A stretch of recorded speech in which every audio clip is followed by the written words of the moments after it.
มาแล้วจ้าเขาคั่วเฮ็ดกับเขากันอีกเช่นเคยเนาะพี่น้องมื้อนี้เฮาก็ได้เมนูเฮ็ดผึ่งแดงมาแกงกินเอาเจาะนึงเพราะว่ามันเหลือบ่หลายนะไปหารอบ2แล้วมันได้หน่อยนึงก็เลยว่าเอาไว้แกงบ่ขายดอกก่อนสิไปหนามาหลังเฮาก็สิหาเขาสวนซะก่อนมาหาเก็บอุปกรณ์ไปแกงเฮ็ดเนาะบักพริกบักพายนี่ก็มีอยู่ในสวนแล้วก็มาเก็บผักอีตูเด็ดบักพริกก็เป็นตาแม่หายขนาดเอาเบิดขวัญเบิดใบอีหลีอีหลอพักสมโมงก็บ่โปงมึงในพี่น้องจนได้ไปเอาน้ำเจตายไปเอาใบสมโมงลบมาบาดนี้มาตัดขาเฮ็ดออกมองได้มันขูดได้ก็ขูดเอามองได้มันขูดบ่ได้ก็ตัดถิ่มไปเลยตัดออกเบิดแล้วมันก็สิเหลืออยู่ประมาณนี้ล่ะแกงหน่อยนึงพอดีเอาผักเอาหญ้าเอาบักพริกบักพายมาล้างไว้แล้วเรียบร้อยบาดนี้ก็เอาเฮ็ดได้บัดนี้มาล้างน้ำก้นล้างไปประมาณจัก 2-3 น้ำพุ่นล่ะพี่น้องซาวใส่เกลือเบิดทุกน้ำเลยเพราะว่าขี้ดินมันหลายแห้งเวลากินยามันหยาดอกเฮ็ดก็มีแต่ดอกงามๆมีแต่ดอกพอดีสดเลยบุ้ยว่าแล้วน้ำลายไหลอีก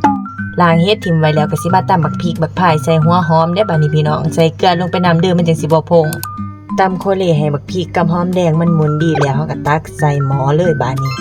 ใส่ใบสมโมงลงไปแล้วก็สิใส่น้ำแหน่จักน้อยนึงบ่ต้องใส่หลายเดี๋ยวน้ำในเฮ็ดมันสิออกมาอีกทิ่มหม้อไว้จักคราวนึงให้มันโพดซะก่อนเฮาจังสิมาปรุงกันต่อ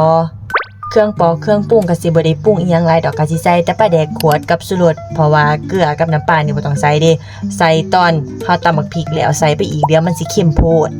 ปัดรสชาตินัวถึกใจแล้วก็สิหว่านผักอีตูลงไปเลยหลายๆช่ำๆคนไปคนมาผักอีตูสลดเฮาก็สิป่งหม้อเลยบาดนี้พร้อมเสิร์ฟเอามาตักใส่ถ้วยก็ได้ถ้วยนึงอีหลีอีหลอนี่ล่ะเบิ่งแน่บ่ขาดบ่เกินเลยคันแกงหลายมันสิบ่แซ่บมันต้องแกงใส่น้ำเอาจ้อนี่ล่ะมันจังสิหยาดกันสดเนาะมันจังสิแซ่บมันจังสินัวกับข้าวมื้อนี้ก็มีอยู่ 2-3 อย่างนี่ล่ะกินแกงเฮ็ดอย่างเดียวแล้วให้มันสิโคท้องถึกใจยายเฒ่าคักแล้วกับข้าวมื้อนี้แกงเฮ็ดผึ่งแดงของมักเพิ่น